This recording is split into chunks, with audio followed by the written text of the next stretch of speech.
Hi guys, this is my friend Firmin. Hello. And we're just going to sit down and have a little bit of a chat about folklore. So I don't know how good my camera is at the moment. Maybe you'll be able to see us, maybe you won't, but hopefully they'll be able to hear us. So, all right. Oh, hello. Hello, how are you? I'm good. Hi guys, this is my friend Firmin. We've known each other for a really long time on and off, haven't we? Yeah, long time actually. I keep thinking it was like 2008. Oh no, before that, 2006 I think. Because no, I arrived in 2007. Oh. Yeah, so it must have been that year. Yeah. Okay. Yeah. 7 or 8. Yeah, yeah. Do you want to just say a bit about what you were doing back then with Kivu Writers and what that was about?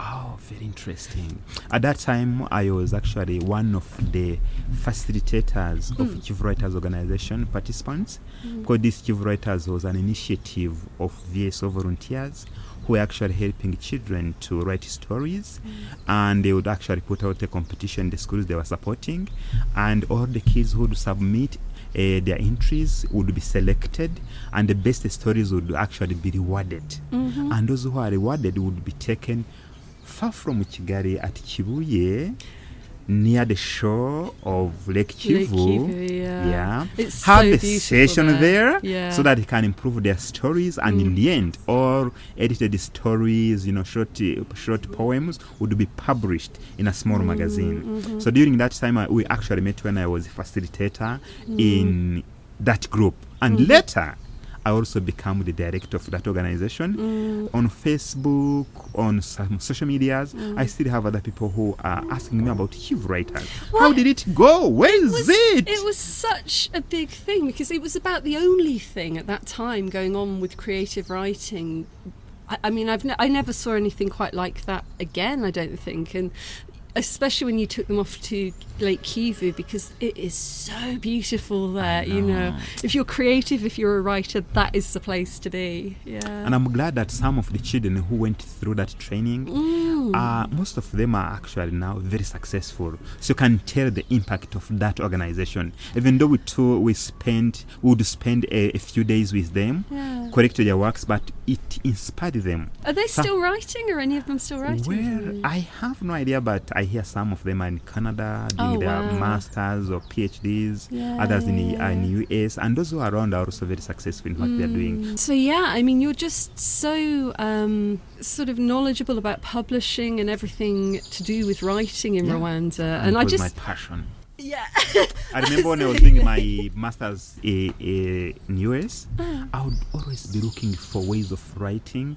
I would save the draft on the guide on how to write. I would have an inspiration of something I can write about and then save it on my email, so that when I have some free time when I come back home, I can actually sit and do something. It has been always my passion to do writing, to see people writing, to read the writing. So it's part of me, I think. Because that was something that I was just really interested in, is your love of stories and your love of storytelling. And just for me, it's an amazing opportunity to meet somebody who's so fluent in English and so fluent in Kinyarwanda, because I love stories too, and I love myths and I love legends, but for me, you know, I am limited as to what I can learn because of the language. You know, you'd think after this amount of time I could speak Kinyarwanda a lot better than I can, but I really can't. You should take some courses. Yeah, Kinyarwanda. I've been saying that now for 5 years. It's like, so I can order food, I can get home on a moto, and that's about it. You just grabbed a few basics that can help you for motor, for shopping, you know, something like that. But when you really want to get into the folklore of a country and the stories and the traditions, you need to understand the language. Yeah, or you need help. So growing up, were stories a big part of your life? Was storytelling part of the culture when you were growing up? Like, do you have... So in the UK, you know, bedtime stories are a big thing. Like, your parents will sit on your bed and they will make up stories and they will tell you the fairy stories and kind of... Did that happen for you? Yes, I would say yes. But for us, I think it wasn't... Was it bedtime? Not really. I would say it was actually evening. Because in Rwanda, before, there was no electricity in most of the villages. People would sit around the fire. So in the evening you cook, and the fire would be actually the one lightening the house. So after eating, and if you don't want to go to sleep immediately, you'd sit around the fire with the parents so that you even keep warm. You understand? And then the parents would actually tell the stories. The contrary version of what you are doing actually in UK is that the parents would have you on your lap, then they read a story for you. They are reading, but for us it was oral. Not always. It wasn't written. Actually, my mother, you're right, it's much more usual to have books and to read the books. You tuck your kid up in bed and read the book, but my mother would make them up. She used to tell these, she used to make up stories. She used to have this story about a bull, so a male cow, and a mole, which is like a little I know. yeah, and she'd tell these bull and mole stories, which I wish we'd written down because I can't really remember them anymore. But So in Rwanda, that's how it was. That in the evening, before sleeping, around the fire, the parents would tell the stories. But those stories were not only for fun, because this was a strategy of passing on pieces of advice to the children, because these stories would carry a message that even today, when something happens to me, I fly back and remember the story that my parents told me, and I kind of am like, if I had done the opposite of this, this would have happened to me, like it happened in that story. So the stories were meant actually to give a moral lesson, and the parents would like telling the story to the children so that the children take up these lessons. And apart from actually telling the stories around the fire, we also had a habit when I was young of visiting people in their families, especially the uncles or the relatives. And if the uncles are living over the other hill, you understand the traditions would be a little bit different. So the moment you go there, you visit them, in the evening you eat, and when you go to sleep in the bed, you sleep together. 3 or 4 kids on the same bed. Then you'd start telling stories, and you'd be tasked to tell like 3 stories. It would be a turn taking. I tell you the story as a visitor, you'll tell me another story. We would be exchanging stories. Then in the end, if you went there knowing 3 stories, you come back with 6 stories. And if you go to visit another place, you would learn a new story. You also give them some stories. This is how we would exchange stories among ourselves. And this was oral. And I like that because even though it wasn't written, but you could see every kid remembering all the details. But today I can read a story. After a few minutes you ask me questions, I'm like, okay, let me first check. But before, because it was oral, people had the ability to grab all the content without actually going back and let me remind myself without reading. Out of all the stories that you heard, are there any that stick with you? Is there one that was your favourite, or one that kept you awake at night, or? Yes, I still have some stories that I still remember, and these ones that also gave me a strong message that I even carry up to now. Yeah, there are some. What's the one that you most remember? Well, there is this story which is also very common in the written version of a young lamb and a wolf. This lamb went to the well to drink water. You know, the animals were normally in the dry season or at a certain period. They go to the well to drink water. And then this wolf came. It was just moving around and found the lamb there. And because the wolf wanted to eat the lamb, it had to find some reasons of eating the lamb. And it was like, why are you making my water dirty? The lamb was like, no, it isn't me. You know, I'm still young. I can't even do that. So it couldn't just kill the lamb. It had to think of a reason it had to find a reason. Okay. And then Justify the lamb was like, no, it's not me. You know, I'm still young. I can't do that. And the wolf was like, no, if it is not you, it is your brothers or sisters who actually messed up my water.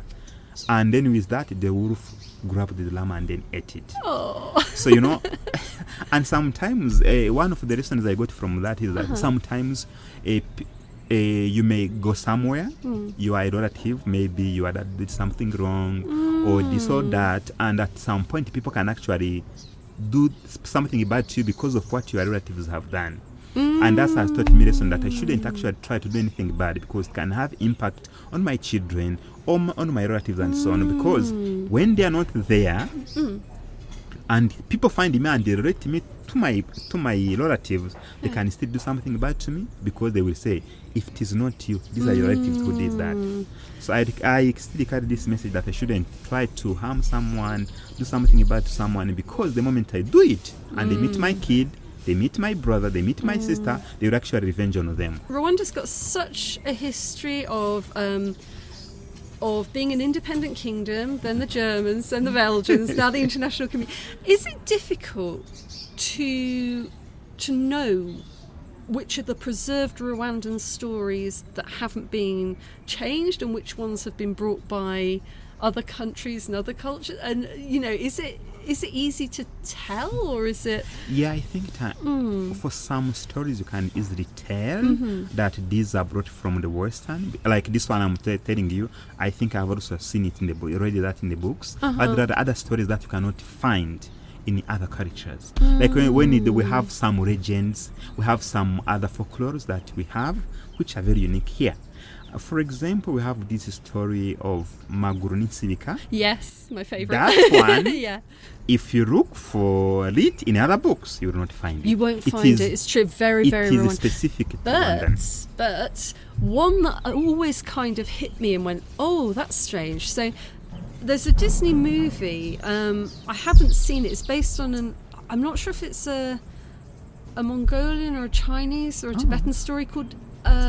what's it called? Oh, help me, it was on the tip of my tongue. Mulan. And it's about a girl. So tell me if you've heard something similar. It's about a girl whose father, I think, went off to war, and he becomes sick or he becomes ill and he can't fight. But every household has to send somebody to the war. But Mulan is a girl and she's not allowed to fight. So she dresses up as a boy, she wraps up her breast, she dresses as a boy, and she goes to war to fight on her father's behalf. Does that sound familiar to you? We have another story Called? Of a Rwandan lady who also did the same. Ndabaga. And this, that's Ndabaga.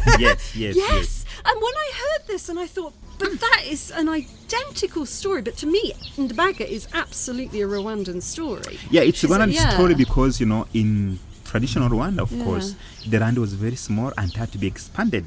The expansion would go with fighting. So you want to grab the land. And of course, all men would actually go to fight. And of course, this Ndabaga, when actually his father left the mother, and Ndabaga was not yet born, if I remember the story very well, and when she was born, she was like, where is my dad?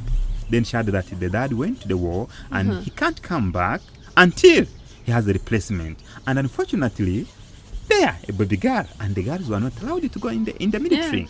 To fight. And then this girl Ndabaga, when she grew up, she had actually to go to the blacksmith to remove her breast. Right. I wanted so to that ask she you looks like a boy. I wanted to ask you this because in the original, the first time I ever heard that story, somebody told me, yep, she cut off her breasts to be a boy. Yeah. And then a few years ago, I was editing the school textbooks for the school, and they changed it to she bound her breasts. So because I guess it was for like primary school, so you couldn't sort of say, oh yeah, she just cut off her breasts. They had to say, she wrapped herself. So I wanted to ask. Well, I think the reason why which one was they are kind of removing all these negative messages in the textbook so that people can develop some positive thinking rather than going cutting. It's like removing all the signs that make you a girl. They just want to remove that. I think that's one of the reasons. That was and I think by making that slight change, they are sounding like the other story you read from Mongolians. Well, this is just. But I wonder if she probably cut them off in the Asian story as well. But that was a story. Disney wouldn't allow that.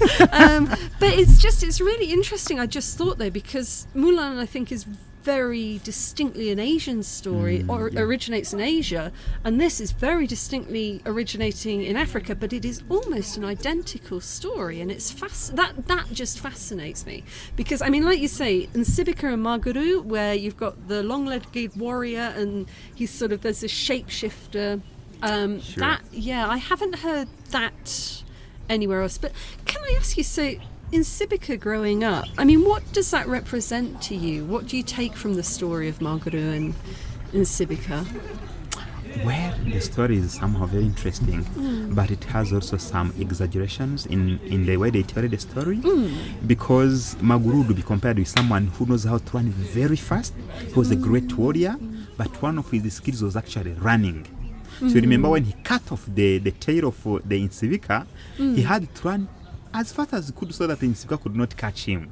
So one of the qualities of Maguru was actually running, that skill.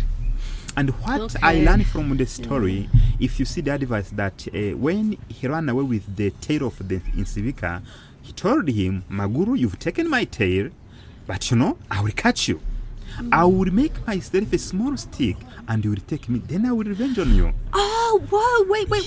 So, no, hold on, because I didn't know this part. I didn't realise it began because Maguru stole Nsibika's tail. Actually, there are people have started telling this story so many times different types that it has, they have twisted it and you can find so many versions. But, the conflict was that Maguru cut off its tail and then he ran away with it, and Nsibika ran after him because this guy would run as fast as the wind. Maguru would run as fast as the wind, so the Nsibika could not catch him. Then Nsibika said, okay, even though you have taken my tail, Maguru, I will catch you and I will revenge on you. And it told him, I will make myself a very nice stick in the forest. You will get me, and then the moment you catch me, I will revenge on you. Or if I don't make myself a stick, I'll make myself a small goat. There is this traditional thing that we would use for putting in sorghum beer to drink. And he was like, I will make myself that small goat, and then when you get me, I will catch you there. Or I will make myself a beautiful lady, and if you marry me, I will revenge on you. So that Nsibika gave him 3 ways he might catch Maguru. Okay. So the reason I learned from that is that Maguru was warned not to try a stick, the good, or the beautiful lady. But in the end, he forgot what the Nsibika told him, and he fell in trap in the hands of Nsibika. So that tells through that, the beautiful lady. Yeah, to the beautiful lady. So that just fascinates me. Do you know Chimamanda Ngozi Adichie? She's a Nigerian writer. Chinua Achebe. No. She wrote Half a Yellow Sun. She's quite a famous a Nigerian writer. She did this piece about the dangers of a single story. That if you only hear a story from one perspective, then you miss so much of the point, and you can get the wrong idea. And I got the wrong idea. So she always says, if you start. Instead of starting your story with poverty in Africa, if you start the story with the arrival of colonists, you get a totally different story. So versions. Where you start the story is a different version. So I never knew that part with Nsibika. I didn't realise Maguru had stolen Nsibika's tail. So to me, I just thought Maguru was a troublemaker going off, kind of. I'm also surprised that that's one of the effects. Nsibika was angry. That's one of the effects of actually oral stories. Yeah, they sometimes change. can get different versions. But all I know from the young age is that Maguru went to the forest to hunt. He was with his dogs, and then he found where Nsibikas were sleeping because they were huge animals, and he wanted to get something, and he just used his knife to cut off the tail. And another version I know is that Maguru with his 2 brothers actually were going for hunting, and when it rained, they actually found nearby a small house, and they wanted to actually shelter themselves there. At some point, they found Nsibika coming with the animara, and it ate it immediately.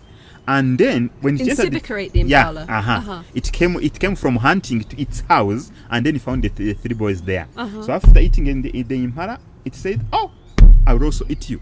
Okay. The 3 brothers. Okay. And then they started apologizing, and then he said, I can't eat you, then you are going to be my servant. You will go hunt for me, bring me food. And then the guys accepted.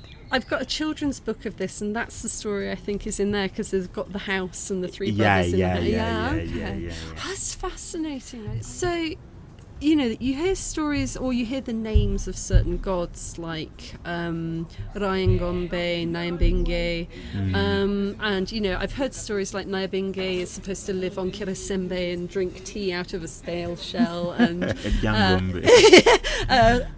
Rayangombe who lives there. That's Lyangombe. It's also, I also believe it is not a true story. It's also a myth. because the Ryangombe would be compared as one of the hierarchical person who would represent the god. So if you're in trouble, you have a problems, you'd actually go and beseech him.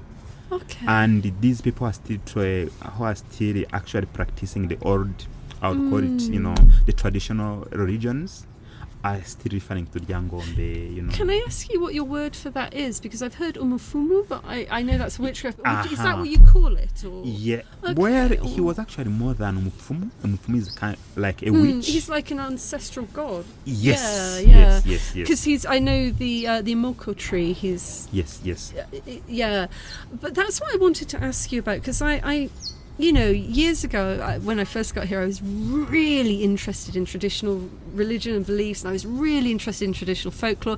And people kind of told me, be a bit careful. Firstly, people don't usually like to talk to you about it as the foreigner, but also that because there's the whole politics wrapped in with, I don't know how you explain it really, but that ethnicity is a very sensitive topic, and that religion and the folk tales can belong to different ethnicities, and that to talk about them can be problematic.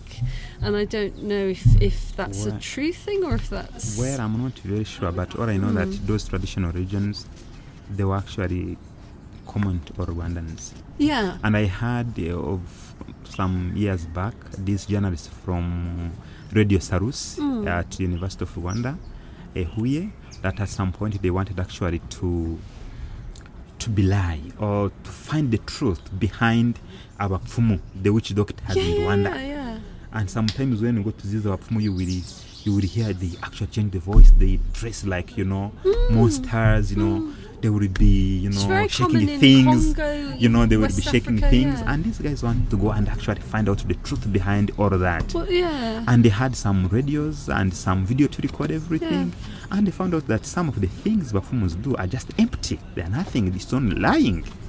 Yeah, I don't know. I mean, for me, I think that's the thing. There's so much mystery surrounding. So much mystery. Yeah, even for you.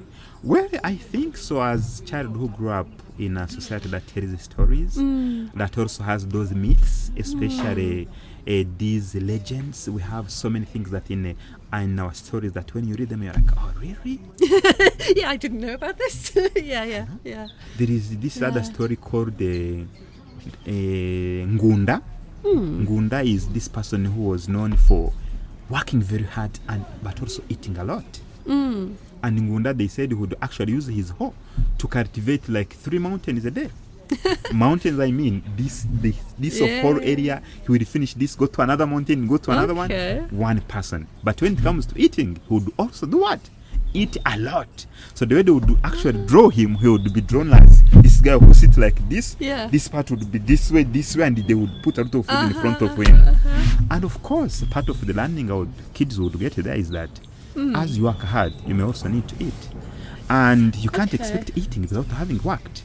Something like that. This moral message that kids want. It feels almost like that's linked in almost with Umugunuru and kind of the whole harvest festival kind of, that you work really hard and then you have this bounty at the end of the, but he was doing every day rather than once a year. That was his habit. Yeah. Cultivating. Superhuman strength kind of. I know. Very strong. And you know how cultivating can be very tiring, and using a small hoe, and you dig one mountain, you go dig another one. That was very special. So it's interesting that these sort of themes of superhuman strength and and by actually reading all these stories from here and from there, it can tell you how people would actually, how even human minds are kind of the same. We are here, we kind of craft things that we can use to tell stories for entertainment. On the other part of the world, people are doing the same. I think a lot of it is like what you were saying. It's about warning stories, because I know in the UK we have a lot of oral stories, a lot of oral fairy tales are warning stories. So we have one called Jenny Greentooth. And Jenny Greentooth, she lives in a river bend. And you mustn't go into the river bend, otherwise Jenny Greentooth will eat you. And when you go to the river bend in the UK, you see green waterweed, and it looks like hair. So it's supposed to be the witch's hair. And the warning is, the warning to the children is don't swim there because Jenny Greentooth, the witch, will get you.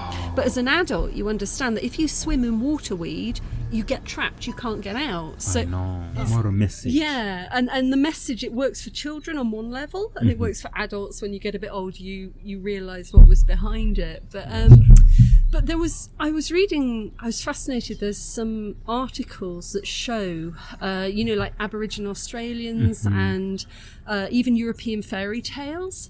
They reckon that some of them have been recorded, some of them have been passed down for over 5,000 years. Wow. And I was kind of thinking, maybe, 100, 200, that makes sense, but like over 5,000. And there was one article that showed that in Australia, some of the stories had apparently recorded or passed down elements of climate change for 7,000 years, and scientists were able to prove that it had actually been that long ago. And it's like, like you get the flood myth. So you find the flood myth in so many different countries around the world, like Noah's Ark. 2,000 years before that, they had the same story in Mesopotamia. I think there's a similar story in South America.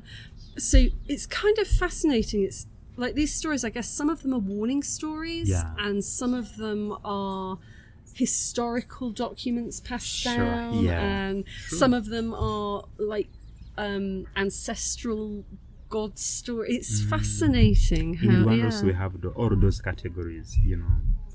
We have, like in ancient Rwanda, we would have this kind of poetry that would actually narrate how kings were succeeding one to another. And if you read the poem, you can actually learn all the kings and all their great deeds in that poem. So we had actually a very rich literature in terms of telling stories. The stories are so amazing in Rwanda, especially those ones that were dedicated to the dynasty, to the kingdom.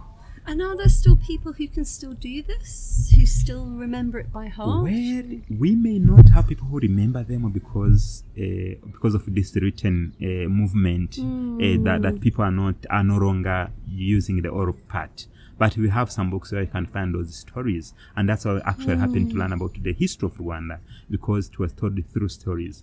And you'll be amazed how one person would recite a poem of more than 20 pages when he has this in his mind, and this person are not writing. They would actually compose a poem, go and recite it, like 20 pages. No, I can believe that. There's in West Africa, there's a form of divination, of fortune telling using cowrie shells. And apparently the people who used to be able to do that did it all by memory. So each single reading has got like a paragraph. So you have to, and somebody wrote it all down in a book called 16 Cowries. It's about that thick.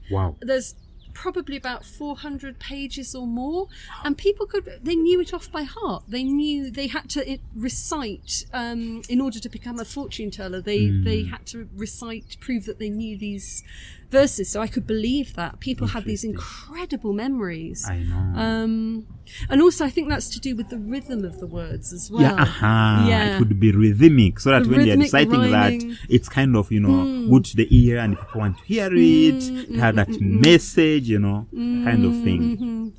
And it's, do you worry, how do we keep hold of the stories in Rwanda? How do we... Well, it's an interesting question. One of the things we can do actually is having the approaches of recording. If we can actually go down there, see people still have those stories and actually start recording them and put them in writing, that way we can actually have access to them.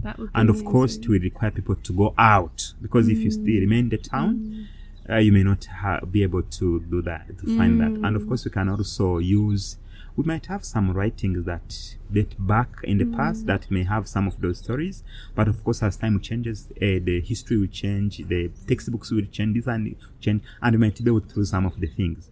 I believe that these old people, our fathers, great fathers, might have some small books published a long time ago that they still keep in their homes.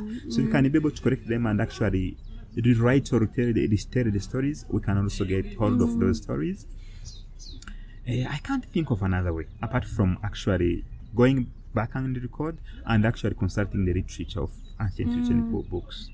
That would be amazing to do a project like that. Like I was telling you before we sat down to talk, there's a publishing company here called Imagine We, and they got school children to go home and ask their grandparents to tell them a story, and then they just collected them all together in a little book. But unfortunately it's not in print anymore, and that's the thing. It's like now we have to use the technology, we need to get the recordings, we need to get them written down, but then they need to be online. People need to be able to access them, because as well, I think there's such a huge Rwandan diaspora around the world as well, and they've got their kids, and their kids maybe, or their grandkids now even, maybe don't have that connection to Kinyarwanda. They maybe don't know it so well, and to have those books available in English and Kinyarwanda or French and Kinyarwanda for them to be able to, that would be very helpful. It would be amazing, not only to diaspora but also to us Rwandans, because also for us who are living in the town, we have young kids who might also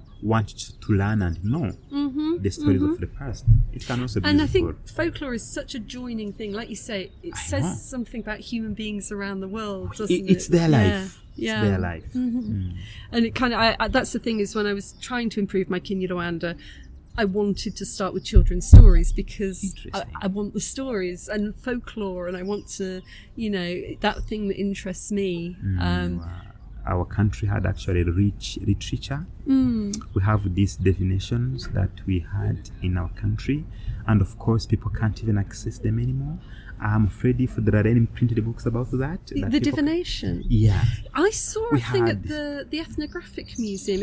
It was something to do with like little arrows or something. Oh, There's don't know something about at the it. Ethnographic Museum. Okay. Have to go down and see. I would try and see. There must be somebody who remembers how to do it. Well, we have also this famous writer called the Gasimba. He's one of the sources of actually many writings. I think he might also have access to some of those writings. Actually, he's been teaching Kinyarwanda at the University of Rwanda. I believe that he might also have some other versions and some other literature, some other stories that can benefit the community. So something like that. And of course, our culture, our cultural tradition is actually rich in those. We had these divinations, we had these short stories, we have long stories, we had these legends, we had, these dynasty poems, like narrating the prowess or the great achievement of the kings or the king's succession, something like that. So we have all that. And the beautiful thing that I have also found in Rwanda, there is what we call insigamigani. Insigamigani. Yeah, it's like something happens, and out of that they get an expression that can actually be used in normal life and in the language. Okay. Like there is this expression kugenda nk'abagesera. Bugesera is this district in eastern part, and if you go like Umugesera, it's like what do we translate in English? Taking a French leave. Oh, okay.